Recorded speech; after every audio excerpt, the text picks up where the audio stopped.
السلام عليكم ورحمة الله وبركاته أصدقائي ومشاهدينا الكرام. النهاردة أنا مش هتكلم عن واحد سيوة وجمال واحد سيوة إطلاقا. أنا هتكلم عن جزء بسيط جدا ويعتبر شبه خفي في واحد سيوة، وهي عين كليوباترا الأسطورية، إلى جانب أن رمالها البيضاء الساخنة ذات الخصائص العلاجية توفر واحد سيوة تجربة مائية مختلفة كليا وجزئيا عن أي مكان آخر، ليس في مصر ولكن في العالم كله.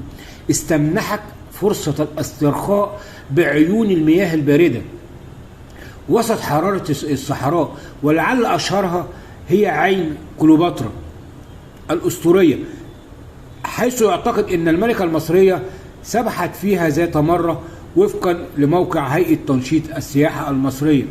وتعرف أيضا عين كليوباترا باسم عين الشمس، وتعود تسميتها إلى القرن الخامس قبل الميلاد، حيث وصفها المؤرخ هيرودوت بهذا الاسم. وتعرف كذلك باسم عين جوبا، والتي تعني عين الملك، نسبة للاعتقاد أن الملك أو الإسكندر الأكبر اغتسل فيها وهو في طريقه إلى معبد التنبؤات لكي يتوج ابنا للإله آمون. وتتميز عين كليوباترا بمياهها النقية، ولها سر غريب يجعل مياهها دافئة خلال الشتاء وباردة خلال الصيف.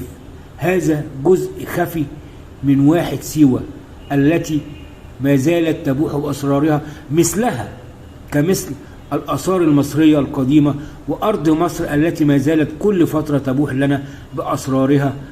وإلى هنا أترككم في رعاية الله وحفظه وأمنه، والسلام عليكم ورحمة الله وبركاته. خالد محرم. السلام عليكم ورحمة الله وبركاته أصدقائي ومشاهدينا الكرام.